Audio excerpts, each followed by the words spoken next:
Hello, everyone, and welcome to today's webinar, where we'll discuss the findings from Boundaryless's new white paper titled New Foundations of Platform Ecosystem Thinking, Designing Products and Organizations for a Changing World.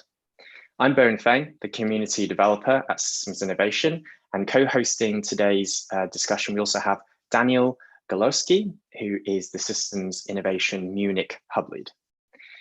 And so what brings us here today is that we know that a lot of our viewers of our channel are very interested, of course, in the ideas behind systems thinking and complexity, but that there's also very much a desire to understand, how can these ideas be applied in different contexts, and in particular, the context that you find yourselves in. And what I believe the team at Boundaryless have done really, really well is taking some of these ideas and applying them in an organizational and design context, but not just in terms of designing products and services, but actually designing entire ecosystems and in particular platforms.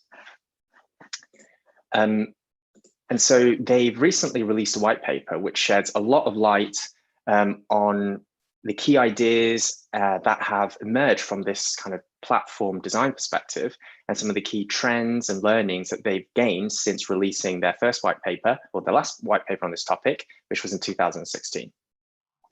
And so on that note, it's really a great privilege for me to be handing over to two members of the Boundaryless team, Stina Haikila, who is the research lead at Boundaryless, and Lucia Hernandez, who's the regenerative business lead.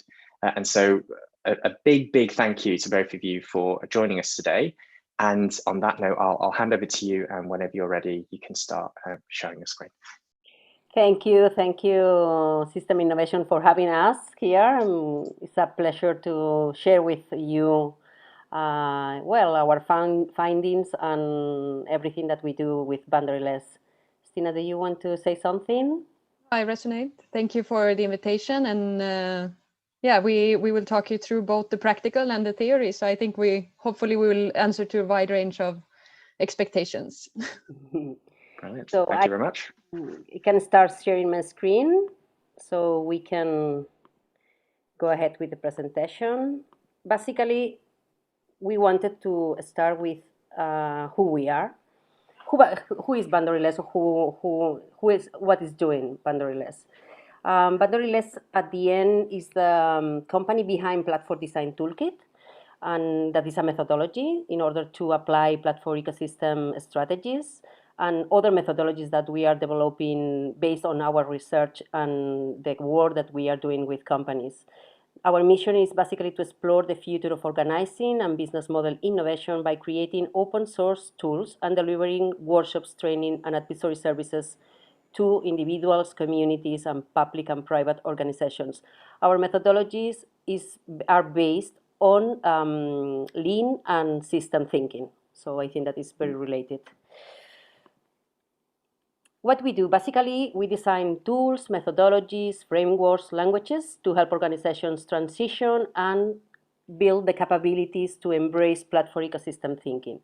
We generate valuable content based on our research and our own experience working with all kinds of organizations. And we run different formats of events where one can learn and apply the methodologies. We also do live and remote consultancy, and we are building a broader and a global community of adopters of platform ecosystem thinking. Platform Design Toolkit was published in 2013 when we did an adaptation of the Osterwalder business model canvas that for the first time we included some elements of platform ecosystem thinking. In 2016, we released a set of essential canvases and a user guide in order to help adopters to understand how to design their strategies, their business models, from a point of view of platform ecosystem thinking. Since then, we are very active in developing content, in generating or trying to approach or to make accessible all the content related with platform ecosystem thinking. So we developed some kind of patterns of platformization, a unified market theory, some principles, and a platform opportunity exploration guide. That is the guide that we use before the phase of design. So in the phase of exploration, adopters could use this tool in order to explore the ecosystem that they want to mobilize and trying to scope the best opportunities to apply platform ecosystem strategies. We are in Miro. I don't know if you are familiar with Miro, but we are there as an open source methodology. So if you are interested, for sure, you can go there and play with the canvases in your own project. Until now, we have 70,000 adopters of this methodology, and we did like 650 trainings formats with different organizations and communities around the globe. We have, in fact, the next online sprint that is basically you can bring your own project and try to apply this platform ecosystem thinking the day before tomorrow. I think that is on Wednesday. So if you are interested, you can go to www.platformdesigntoolkit.com and you can there find the information about this sprint. Those are some of the companies that we work with, and or in some cases we are working with, and there are a lot of different kind of organizations from public to private organizations. So, Stina, if you want to go with the information about the new white paper. Sure. So I will ask you to move the slides when. So why a new white paper? So like Lucia provided the background to all the work that is behind the Platform Design Toolkit, and of course also the last white paper that was published in 2016.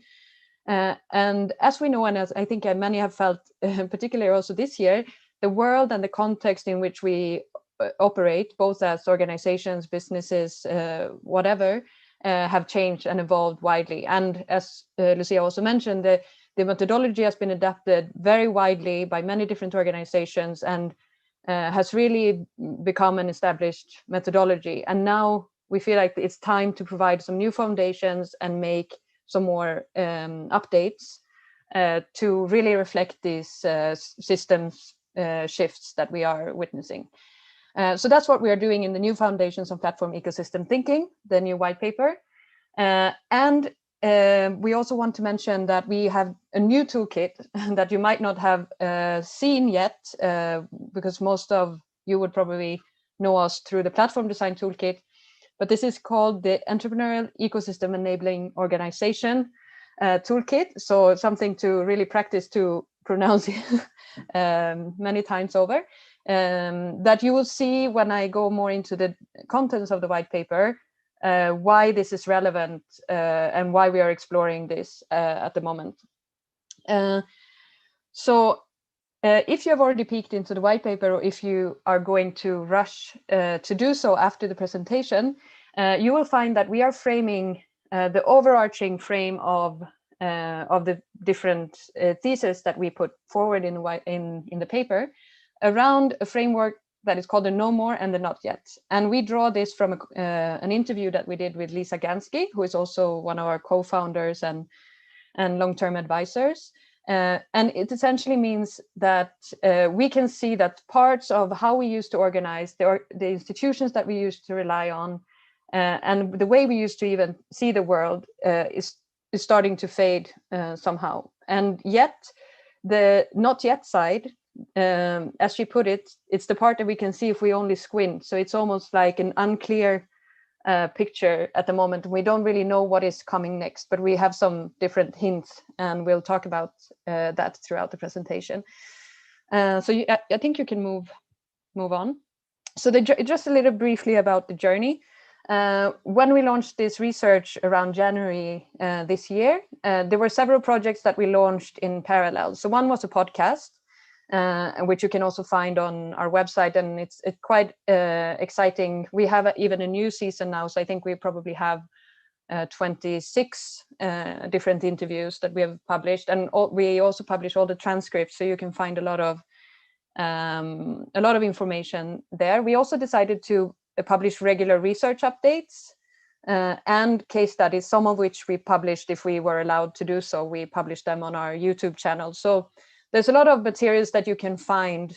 Since we have this open source and ethos in Boundaryless, we want to make it as much as of the knowledge as we can available. So next slide, please. We also started to hold collective sense-making sessions with people who subscribed and wanted to follow our research more closely. And this we did for the first part of the research up until July, where we have had about 70 people who came and went, and each time we had a new update and a new call, we discussed the findings, and we used different methodologies to sort of sense make together. We also have a Discord channel where we share updates and so on. And in July, if you go to the next, we had a big sense-making event, which I'm sure many of you could be interested in exploring. We have all of the videos available again on our YouTube channel. And we invited back many of the people that we interviewed to kind of make a midterm check on where we were and what we were seeing from the research in order to get some more feedback and try to start to converge towards the new white paper. Because the first phase had been very diverging, and we had gone in many different tracks, and we needed to start to come together and understand what resonated with those experts and also with the wider community. So I think with this background, the paper itself is built around 5 chapters. The first chapter is called Marketplace Pervasivity, and this is where we go into something that is a continuation of everything that we have done. So the whole platform design toolkit and the methodology is rooted in this idea that platforms is really becoming something pervasive. It's really what we call like the platform revolution. It's something that is fundamentally changing many of the ways in which our economies function. And we're seeing that this trend is continuing. So the marketplace platform, we try to never get too stuck with terminology. So when we say marketplace platform, we refer to this idea of an aggregation space where suppliers and producers can connect with users, consumer, beneficiaries, whatever, in an ecosystem and organize their interaction. So what we're seeing is that the digital market trend is continuing. And like Rita McGrath, who is a great thinker that we've followed, pointed out that before firms used to be there essentially to coordinate transactions. And now we're seeing that sometimes digital market take over that role, and we actually end up not really needing to have firms in the same sense that we used to have. And we're seeing this trend continuing in 3 main trends. And this is also, we borrow from an expert called Fabrice Grinda, who is a very marketplace reference point. And we see these 3 trends of verticalization, so meaning even smaller niches are organized in the platform marketplace way. And we also see a trend where platforms are providing managed experiences, so taking on a lot of the selection process, the sorting, and really offering the user something that is a little a tailor-made wholesale solution, let's say. And this trend is also expanding into more complex spaces, and especially we're seeing that in the business-to-business space. So whether it's organizing freight or accounting or legal services, things that require more than just adding a shopping cart and having a calendar on a site, let's say. So for regulation, of course, this is a space that is very complex, and we're not going into any great detail of this in the white paper, but what we essentially talk about is what happens to the suppliers and what are the mechanisms of control and commoditization of supply on the platform. And that those are key things to look at when you try to understand what is this platform about and how are the suppliers treated in a certain way. Do they have their agency, or are they more commoditized and made ubiquitous in the platform context, easily replaceable, and so on. So moving on to we've end each chapter with framing the no more and the not yet that I described previously. So if you move to the next slide, I'm just highlighting a few for each chapter, and I think so this will be a teaser for you to go to the chapter that you find most appealing and look into more in the detail. But so what we're seeing in the no more side in this chapter is that the traditional bureaucratic and planning-oriented firms and organizations are becoming more and more obsolete because of their inability in a way to catch up with the speed at which things are evolving in this space. And we are seeing that the digital markets are more efficiently coordinated through platform marketplaces as a model, as a business model. Not in all cases, but this is more or less the overall trend. This is also enabling access-based economies, where assets becomes more available and easily, efficiently, used, and less idle. And I think we can all relate to this when we think about examples like Airbnb that was supposedly there to make rooms that were not used, rented out, and being constantly used. And this is also one of the key ideas behind the very origins of platforms. And we are seeing that this could have a further expansion in many fields.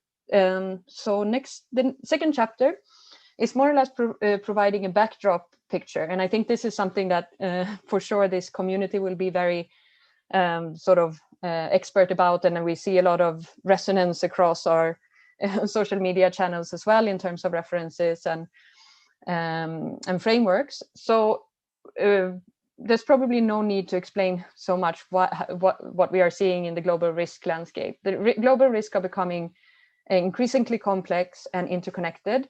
And even way before the pandemic, we were seeing this in the climate emergency and how our systems are becoming quite fragile. And the pandemic became an expression of how, for example, our health systems have been made very fragile in the past decades and not able to cope with the complexity of a global pandemic. So the question that comes here is, if we are on an inflection point, and organizations and companies, they have to deal with external conditions that are increasing tenfold of what they used to be in the previous industrial age, let's say. And this calls for a new social compact. And in the recovery, we're seeing this happening. Companies need to reckon with both the complexity and the uncertainty of today, but also probably, hopefully, with social and environmental consequences of their very existence. Some interesting trends is that we are seeing, of course, sustainability has been around for some time, and it has been also increasingly embraced by the business community. But we're also seeing now interesting things like, before, not as often would you look at countries' performance in terms of health systems. They would maybe not be as visible. It would not be a point of public attention to the extent that it has now become. And this is likely leading to a sort of fundamental shift in our narratives and how much we care about health and the health of our system. We also talk about the network governance and how we have seen, of course, in the response to the pandemic, how networks have really helped to organize efforts in different domains, whether organizing food supply that suddenly got broken in terms of the value chains and supply chains, or in the medical equipment. We just had a conversation with the CEO of Miracle on Friday for our podcast, and he was telling us how the French government called them up and asked for help in building a platform to source protective equipment in the COVID era. So, and this is one of the power of the platforms, right? That you don't need to provide everything yourself, but you pull together from very widely. So in the second chapter, in terms of the no more and the not yet, we also see that globalization, of course, is accelerating, but also fragmenting. And this is something that we've heard resonating across some different voices as well, that we are probably going to see a regionalization of how the internet and tech companies are regulated. And for global player, that means that you need to take into account many different contexts in order to be able to expand. And And the question being if we are just seeing the pandemic as a beginning of decades that would be very turbulent and uncertain.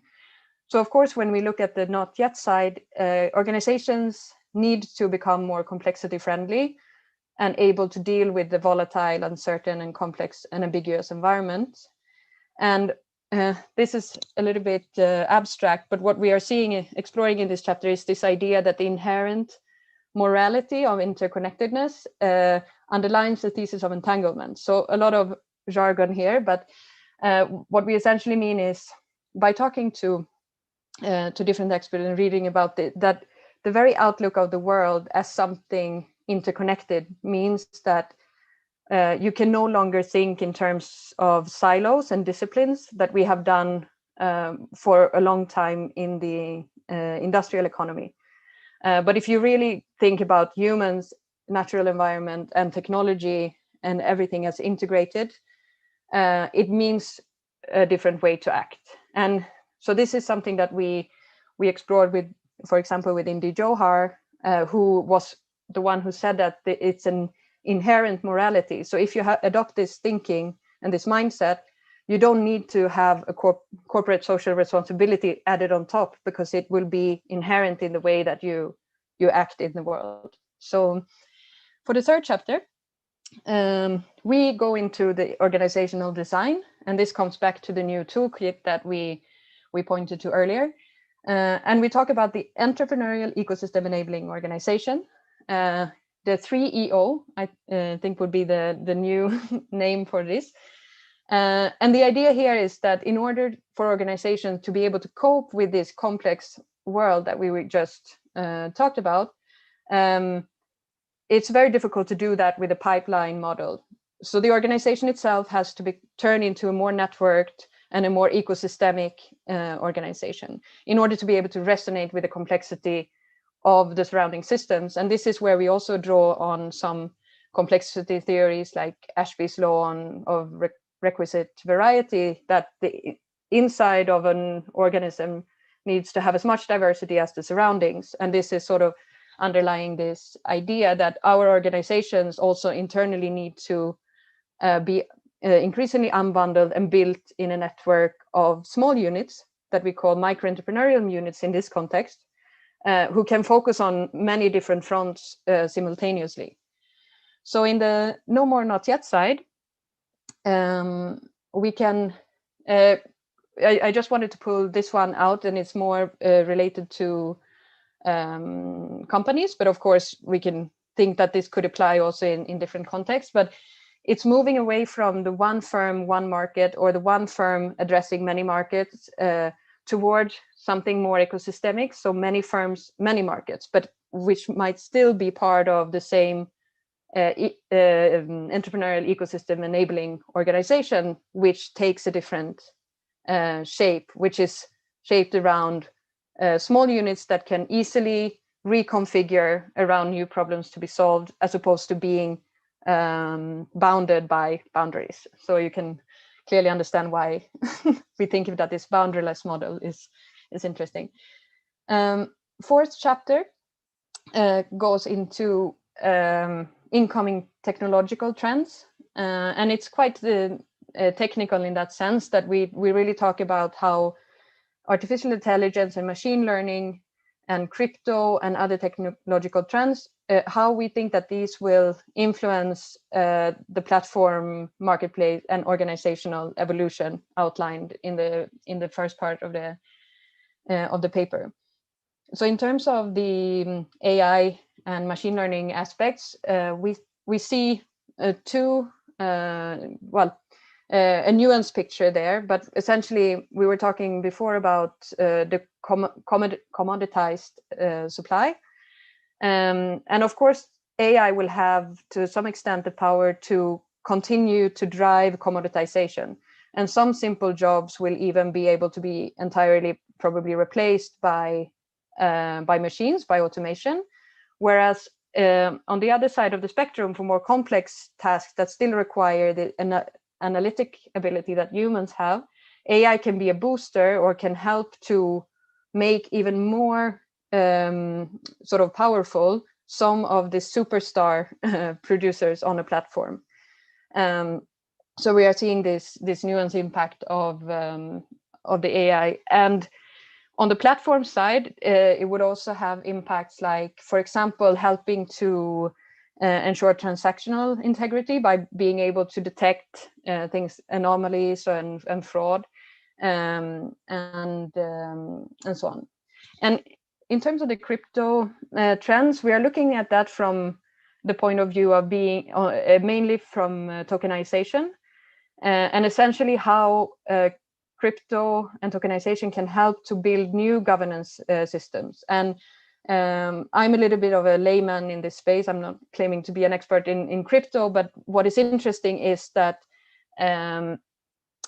these new techniques that are being designed through these communities that we have also interviewed for the white paper, like Common Stacks and Aragon, building decentralized autonomous organization, would help to actually be able to scale participation and preferences in an entirely new way. So we talk, for instance, about conviction voting, which is a quite technical technique to be able to vote on different proposals and getting decisions made without necessarily having to have all the cumbersome process of consensus and discussion and deliberation. And then in terms of 5G and computing, this is also essentially underlining the trend of composability. So the ability to break down infrastructures into many small pieces and reconfigure, and making them available for entrepreneurs, for people who want to plug in to different systems, and creating even smaller niches in a way around composable elements of industries. For instance, if we think about 5G and how it would have an impact on the Internet of Things in industries. And here, in terms of the no more and not yet, what we actually so what we are seeing is that in this picture, if we think about the very, very broad trend of all these technologies, we are seeing that the ability for the platform ecosystem thinking to blend community, public, and private initiatives is becoming more real. So to explain that a bit more, we're seeing, for instance, that the future of a platform-mediated economy could both enable scalable and intangible-based markets. So if you think about the passion economy, for instance, so very much around digital content and allowing people to find their own fans and sell services that are more intangible, to enabling people to organize around more tangible assets. And this is where I think you can move to the next slide, bringing this all together in this very seemingly complex chart that you will find in the paper. But this is essentially the continuum between the intangible at the top, moving towards the tangible at the bottom, and this idea of being able to organize around civic economies of essentials, which we have seen in some different initiatives, like, for example, Participatory City in London, where essentially they are trying to build collaborative spaces at neighborhood scale to be able to produce basic foods, like basic products like food or ceramic or clothes. But the interesting thing here is that being connected to a global continuum, it's always the same sort of dynamic that underlines the ability for people to connect and to plug in to a larger context. Finally, in the fifth chapter, we are exploring 5 different provocations for strategy in the 21st century. And this is a very brief chapter where we essentially give some ideas of where we think the strategic thinking would be heading, and it reflects back on the different points in the white paper, like recognizing that we are effectively at an inflection point, and that we need to reclaim technology, because as we know, and as we briefly talked about before, also in terms of networks, there's a lot of good potential there, but also a certain amount of risk in terms of polarization and many different dynamics.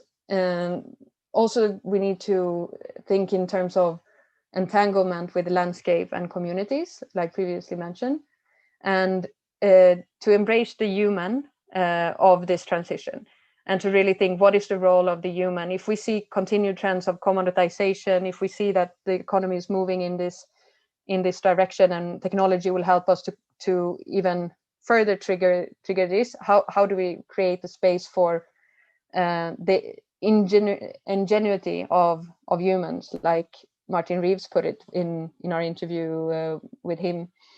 And in the middle of our compass that we have used in both in the premise of the paper and at the end, we see the organizational evolutions and what we talked about, the unbundling and rebundling of the organization.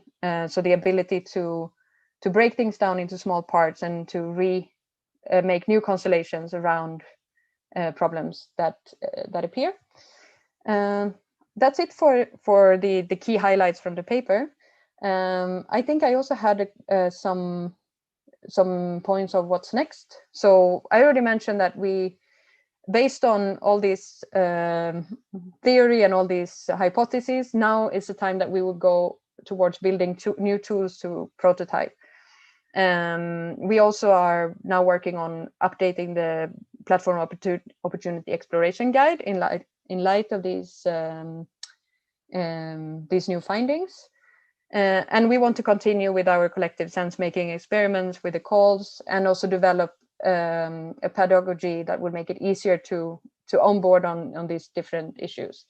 And as mentioned, we continue to expand the work on this organizational development and linking that with the platform design, since we see everything as very much as a sort of continuum and building on top of each other. Everything has to do with this outside-in ecosystem mobilization, whether you look more in the internal context of the organization or in a more traditional, quote-unquote, marketplace platform space.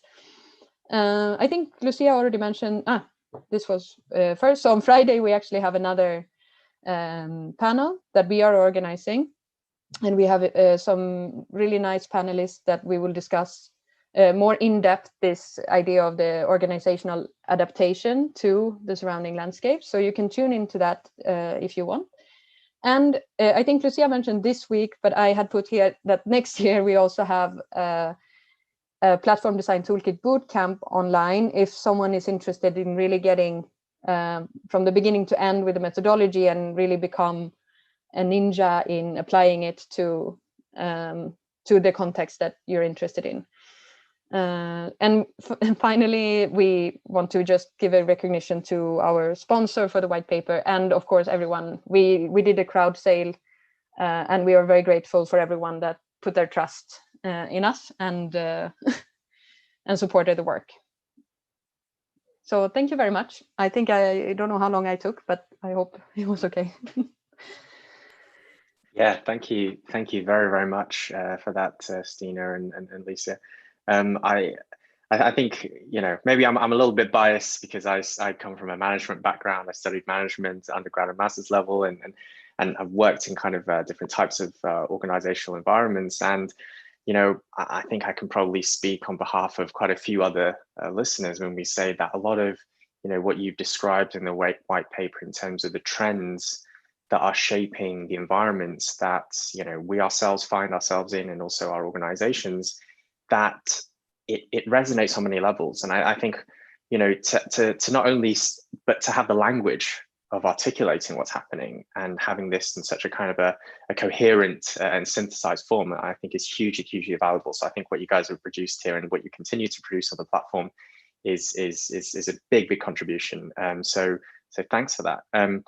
But I mean, one question, and also, by the way, as we said, we're really willing to and wanting to kind of invite any questions from the audience as well. So If you have any questions that popped up, during this presentation, then feel free to put them in our YouTube chat, and Daniel will aim to have a look at those and bring them to the speakers at the end.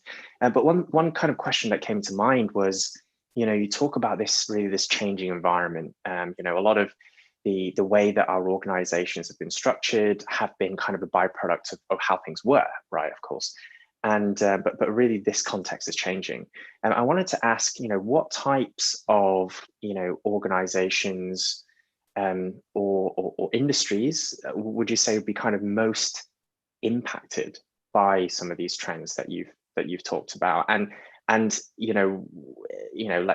let's say certain organizations are in this type of context. What recommendations might you have for what they can do about it, assuming that they're also experiencing these same patterns that you guys are describing? Yeah. So yeah, we worked with really all types of organizations. About all, we have worked with a lot of traditional companies that wants to innovate their business models and develop platform ecosystem strategies. So I don't know, but for example, we are still working with Decathlon. We worked in the past with UNDP, United Nations, but it was a very interesting project because it wasn't about to create a business model based on platform ecosystem strategy. We used our platform design toolkit in order to develop a series of public policies in order to empower job market for young people. So I think that this is very interesting and important to highlight that the platform design toolkit is not just only to develop platform ecosystem strategies in business models, but also is so flexible that you can use it to understand how an ecosystem is working and how you can mobilize it or create this kind of public policies in that case, or to create or to move from a product business model to a service business model, or how to include all the entities that we talk about, entities that could be individuals and organizations inside the ecosystem, in order to create the right space for them, to reduce transaction costs, and to empower them with support services that help them to evolve, to innovate, and to get better in the ecosystem. So I think that this is interesting to highlight, and the thing I think that, because at the end, it's not a company that was born by being a platform, so that is using platform design toolkit. But in any case, they can use it also in order, for example, to validate their strategy, or to validate if they are really resonating with the ecosystem. Because at the end, we talk a lot about that. It's not about the company, it's about the ecosystem we are designing for them. So we need to design really the right space for them to interact, to change value, and so on. So the company in that case, the shaper, the thing that is doing is coordinating all this exchange of value. But yeah, and the thing that I think that is very important, the challenge that they normally have, is that they need this kind of language. They need to build the capability inside the company in order to understand really what does it mean to create a platform ecosystem strategy, to move from this idea of inside in, to move from this idea to outside in, to think first about the ecosystem in order to design something for them. I think that this is very relevant. Yeah. Thank you for that, Lucia. Yeah, sorry, go ahead, Sina. Yeah, no, just also in terms of what we presented in this changing landscape, some of the examples that we also bring up in the paper, for instance, to make it a bit more concrete, and maybe I could have I skipped over maybe a bit too quickly, but for instance, we're seeing in those different trends of marketplaces. So if we talk about verticalization, for instance, you can find organizations like Slice, which is a platform that's specifically focused on local pizza makers. So if you are looking for specifically that, to get delivered home, you can go to this platform. And this is a trend that we're seeing, that it's not enough. Maybe, we are moving beyond having a wide range of offers and the platform bringing together, but really zooming in on this specific thing. Another example of the more managed experience is Miro, which is a platform for photographers, which is really taking on. So as a photographer, you might not want to deal with everything that is with post-production and putting things and finding the customer and so on, but the platform then can help the user, the one who wants to buy a photograph for a specific purpose, to find the whole solution at the platform directly. And finally, we also talk about a project that is called Open Compute Project, which is a quite interesting example of where a community is mixed with a marketplace. So the Open Compute Project is basically a platform for hardware, open source hardware, where you have different then contributors who join the community and propose a solution, a design, a blueprint for someone who has a specific need. So then it's a mix of, and we often talk about in the methodology, the transaction engine and the learning engine of the platform, right? And this would be, when you really nurture that community element and you allow people to share ideas and to become constantly better and maybe become even something else on the platform, starting as a user, becoming a producer. And these kind of things is what we're seeing there. I hope that also complemented a bit on. Yeah. Interesting. Thank you very much. Yep. Sorry, Lucia. No, the interesting thing I think that is also to think about how we are moving from the industrial or pipeline model to a networked platform ecosystem model. No, so I think that this is very relevant. The other thing is that we started with Platform Design Toolkit thinking about business model innovation. But this trend that is not just only in business model, no, we are looking at, for example, in the case of the regeneration, no, we are seeing how people are using ecosystemic point of view in order to design buildings, to do urbanism, to permaculture for sure, no. So the EEO is how a company, an organization could be platformized. Not just in their business model, but how they organize themselves internally to be a platform, a really platform company. So I think that this is also very interesting, because at the end, it's not just about to bring a business model that is a platform ecosystem strategy.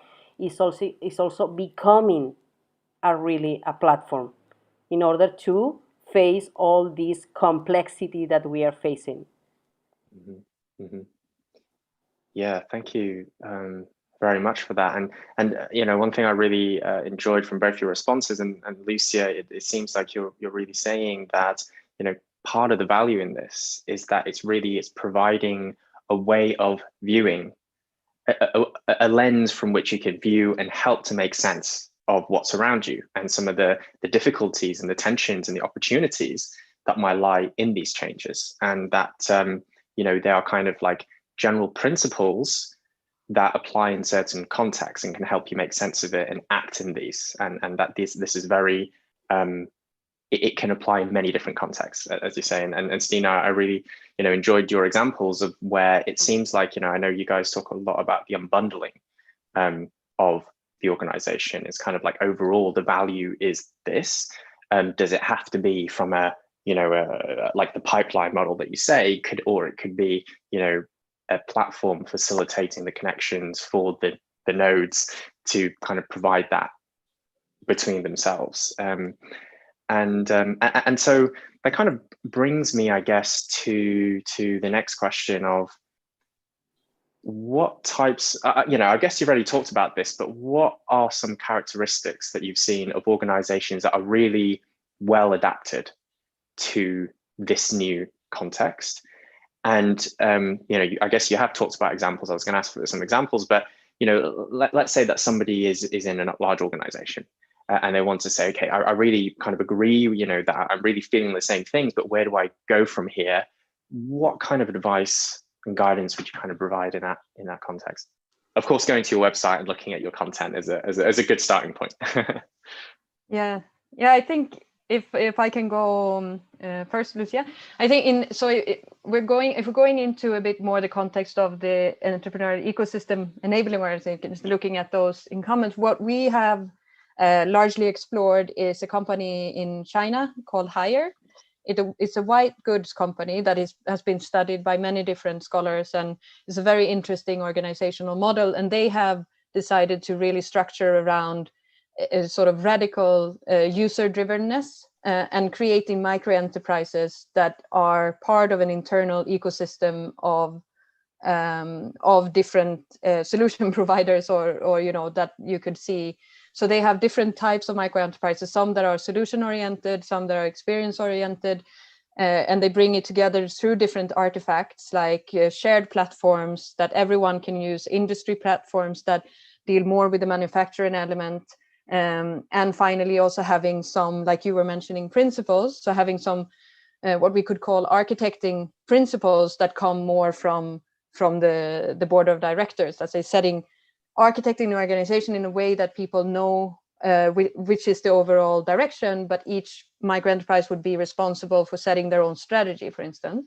And this is why we liked very much the quote from Dave Snowden in that chapter, that the future of organizational design is about contextually unique solutions that emerge, I don't remember exact wording, but who align towards a coherent whole, let's say. And this is what we have some different examples in the white paper also.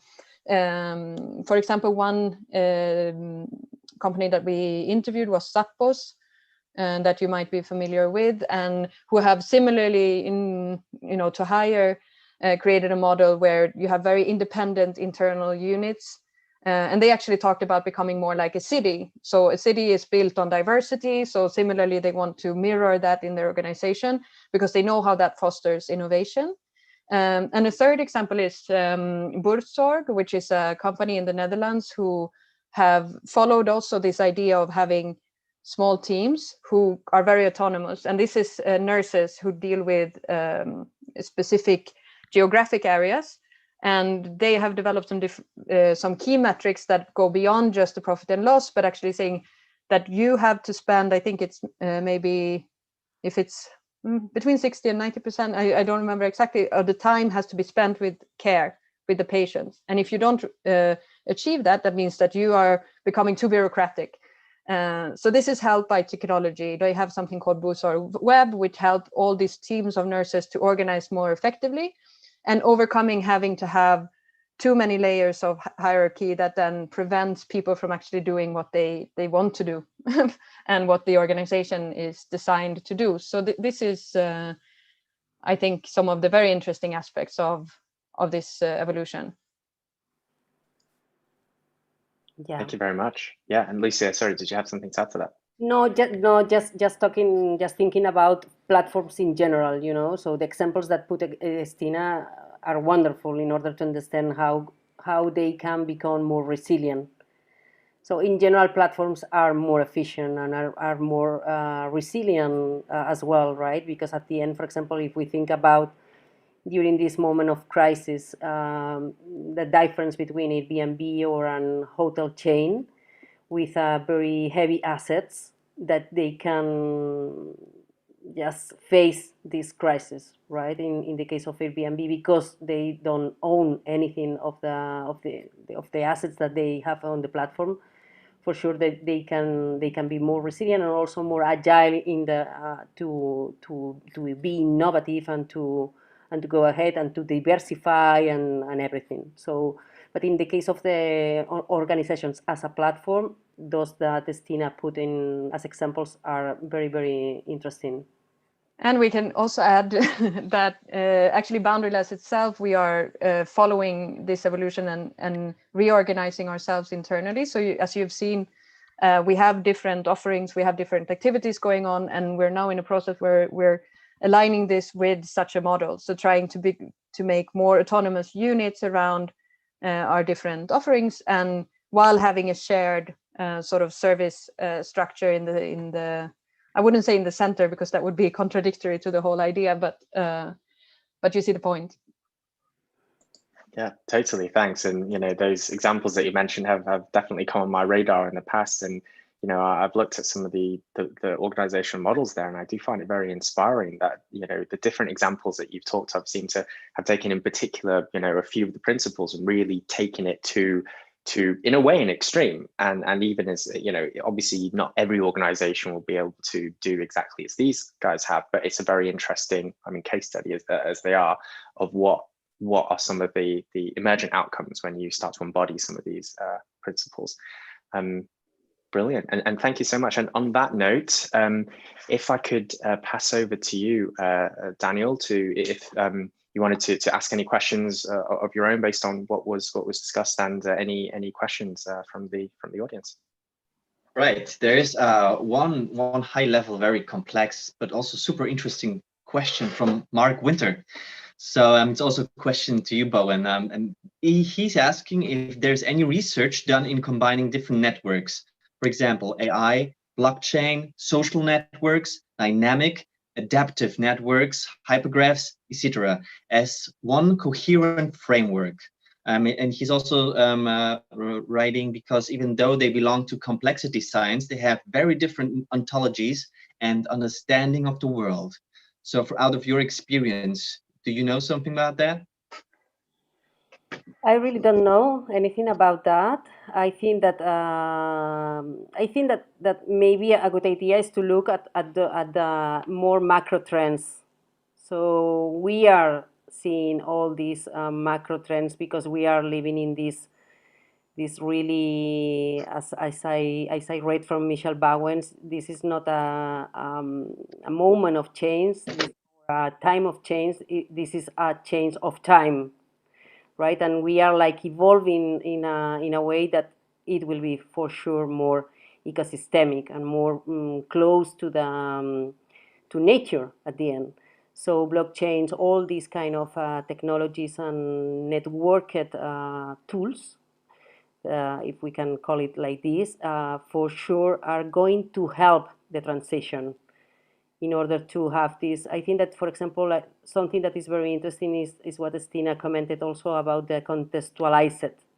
No, we also talk about the economy of the context, or the context economy, because everything will be the context. It's not about, and this is because also it's very relevant, this kind of strategies, because at the end, as we know, we can think about how to just to recreate or to copy paste a strategy in one point of the system or the world and copy paste in the other point of the world. This is this is something that is not going to work for sure, no, right? So we have to, for sure, to take inspiration from what is working and to try to adapt it or to mimic.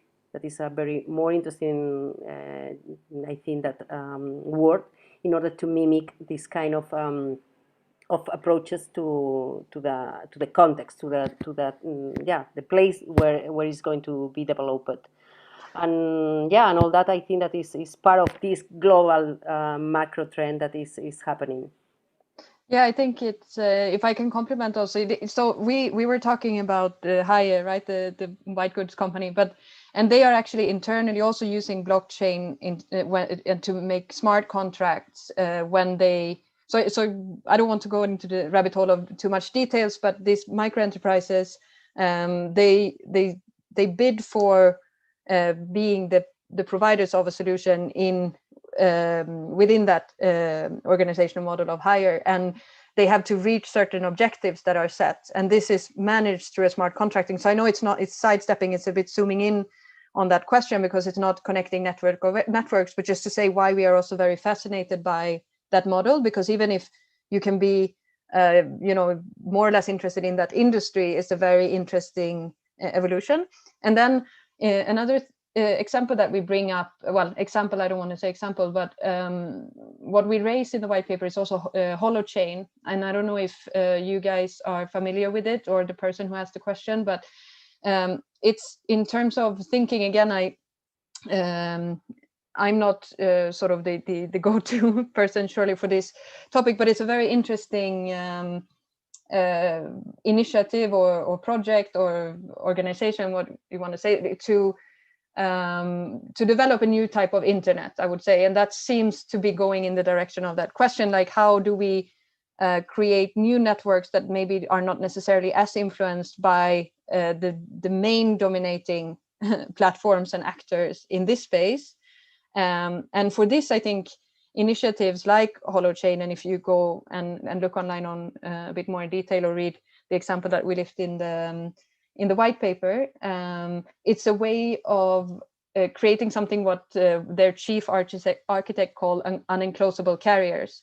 So essentially creating communication systems that are not captured, but actually stays very much with the originator and stays locally. And I think it links to what Lucia was saying about the context. So now we have a lot of global infrastructures. We have ways to connect through that global infrastructure. But what we don't have, and this is more in the not yet side, is the ability on a scale to create our own networks and our own infrastructures that could also be global, but would be less dependent on those. And I think there is a gap there also in terms of our capabilities and our skills to engage in this for a lot of people. I mean, because we are not developers or data scientists or computer scientists, unfortunately. Yeah, and I think just picking up on that thread, I mean, one thing that I observe is quite interesting, and kind of picking on what you were saying, Stina, and also this wider theme of kind of the unbundling of the organization, as we've said, is that there's also this kind of, as an individual, I feel in today's world, there's more and more ability for you to leverage resources. I mean, an example being the open source community. Before, in order to get access to certain types of software or this and the other, you'd have to have a lot of resources. You'd have to invest in it. You have to team of developers, but you are increasingly having more and more these kind of networks that, in Creative Commons is another example, that you don't have to start from scratch. And this is collective intelligence, infrastructure that's kind of emerging. And, like with blockchain, as you've said, we could design things in the past, but we would design things within an economic system.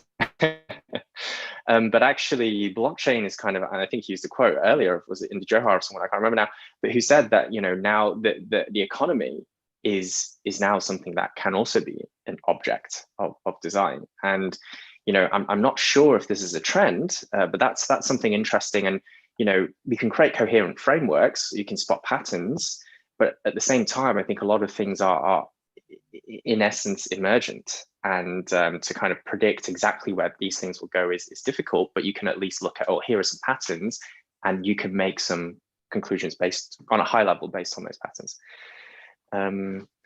Brilliant, thank you. And Daniel, was there anything else? I've seen there's a couple of other comments on the chat. Yeah, want to bring if you have a question. Just coming in, right? So I just go with the next one. Okay, we have, I think, 2 minutes left, so there's still time for more questions. Are we able to stay for another 5 minutes or 5-10 minutes maximum to the speakers? Just wanted to check if we're able to do maybe a tiny bit longer, right, if needed. We can maybe make 2 or 3 questions. Yeah. Okay, thanks. So the next question is, how far should companies come together in terms of enhanced visibility among themselves and be willing to form more collaborative partnerships, particularly in the field of supply chain arrangements? Well, I think that this is also a very, I don't know, I mean, Apple did it. So I think that this is a pattern of ecosystems to allow third parties in order to participate in your value chain.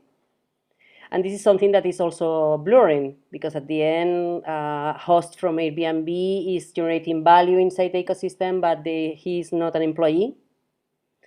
So developers in Apple are for sure generating value, but they are not employees. So we are seeing this kind of that the limits are not so clear. So I think that for sure will be more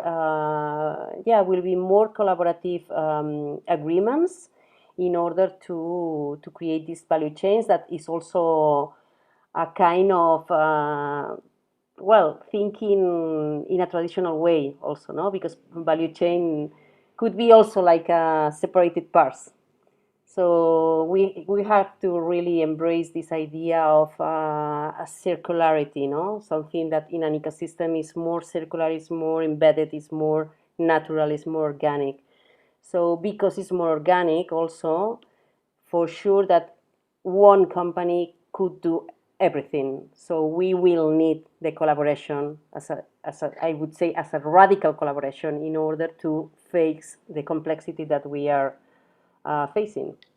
Yeah, and I think that's also it's interesting because oh, sorry, now I lost a bit track. Now we in the conversation that we have that I mentioned with the CEO of Miracle, and this is you know, a teaser for the upcoming podcast, but talking about exactly that we need to start thinking beyond competition and to start to actually think about also our competitors as partners in this mind shift sort of change. And that's very much also within our methodology and in our thinking at large, that yeah, the value chain, first of all, will also transform and not be as linear as it would be in a pipeline model, but in a platform ecosystem model, it would be more like a network and more circular, like Lucia was mentioning. So actually your suppliers then become your partners, and they might be able to provide other things on your platform, not necessarily only what you need from them. And this is there are some examples also of that. I think in Spain, if I remember correctly, I think it was an ER group who came together in a quite deprived region, if I'm not wrong, and really made this ecosystem of small, medium enterprises under a sort of umbrella, and trying to make all the different sort of brands benefit. So I think it's not a solved question. It's not that we have the answer maybe to that, but at least what we can say, I think, is this idea of bringing of not thinking as competitors as pure competitors, but also as potential partners and someone that you might want to actually bring onto your platform as opposed to trying to keep them out. Yeah, for sure. In fact, this is one of the patterns that we use in our platform design toolkit methodology. This is one of the patterns. So competitors becomes partners or collaborators in our ecosystem. This is something that we are seeing. And we can again, we also talked to someone from ShareTribe, that is someone that we know also from previous times in the sharing economy, who has a company called ShareTribe, and they are providing marketplace as a service to their users, so really allowing people to be able to create their own marketplaces, and they have decided to not provide everything themselves, but actually to become that place where developers can offer, and that refers to the Open Compute project that I mentioned previously as well, that you don't take the whole cake but you actually bring people on and allow them to plug in with their own offerings, and that way you enable much more value creation than you actually capture. And I think this is something that, of course, in the platform design toolkit is key in every step along the way, to have that thinking. I'm amplifying an ecosystem. I'm not creating it, or I'm not dominating it, but I'm there to make it work, to make it more powerful, bigger. At the end, is not a question of splitting the same sorry, the same cake for the participants. Is about make it bigger, the cake, no? So there are more opportunities there in order to, and also other kind of business models, because we are seeing that there are appearing like a lot of business models in places that we never thought, because of consumers' behaviors for sure, but also because of technology innovation, of automation, of all these technologies that we talk about.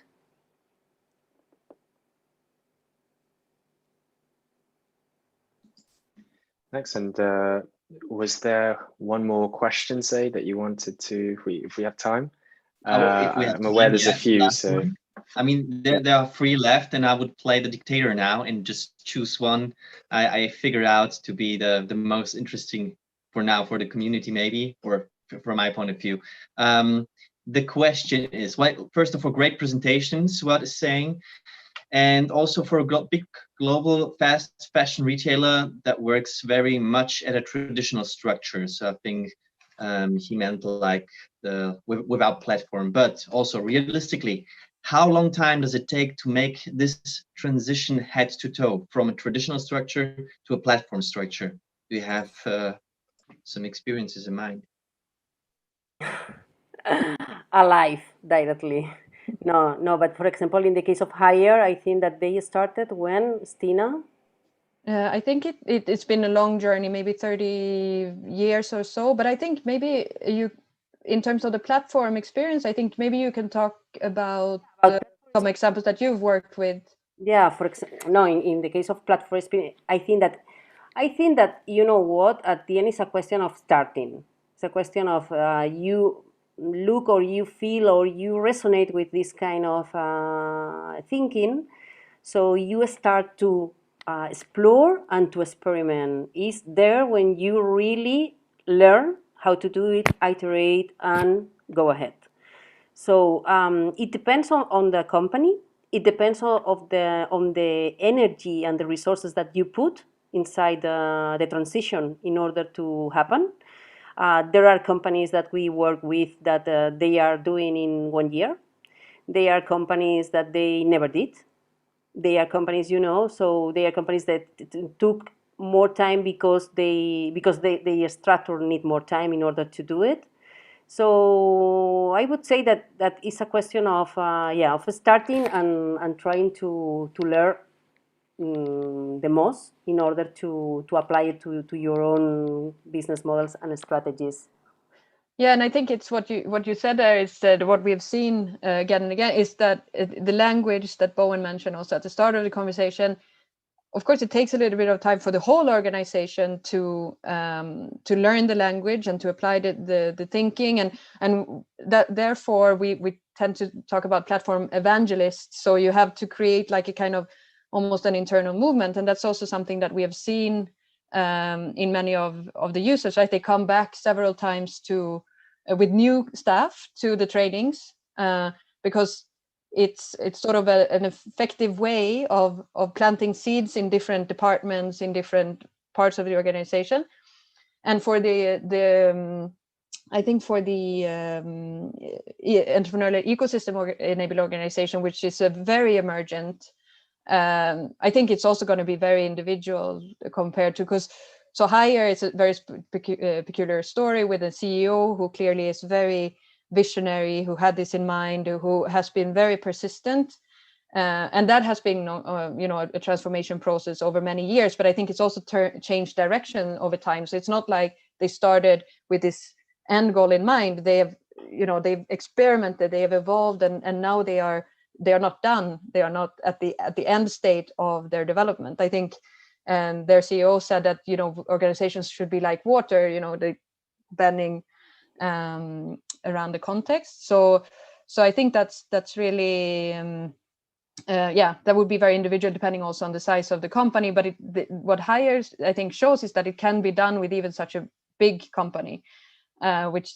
80,000, if I'm not wrong, employees, and there is also something that Bill Fisher, who is a professor at MIT that we've had a lot of collaboration with, pointed out that you need to be bold. And what Hire did was to, not to so much accumulate all the profit from their operations, but actually using the profit to continually experiment. So you need to be more risk-taking. And he even used the word cannibalize the profits. You say, don't stay comfortable and start to stand still and enjoy past success, but just look forward the entire time. Yeah, and the good news for sure is that we know more every day.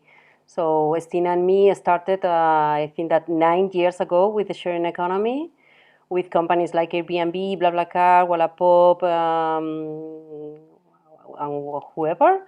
And so there it was, we had no more information about how to really run a platform. No? So the good news is that we now know a lot on what are the patterns, what are the principles, network effects, growth hacking. So how to go from the exploration, that is this platform opportunity exploration guide that we use in order to explore the ecosystem, to the design phase, and to validation and growth hacking. No, that it is part, the network effects is part of.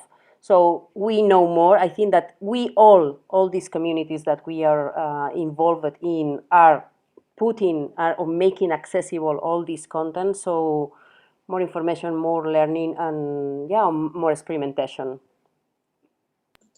Fantastic. Thank you very much. And I'm aware of time. Thanks for sticking around for a bit longer, and apologies we weren't able to cover all the questions at the end. But just, following up on that last point you said, Lucia, as we say, if this resonated and if, you really want to dig further into this, and we covered it on a high level with some case studies, but, there's some great content on the website, which is in the link is in the description, as well as a white paper, which you can find there. And on that note, I just wanted to thank you very much for the speakers for joining us, and Daniel for co-hosting this today. Were there any final thoughts or comments you wanted to share before we wrap up, guys?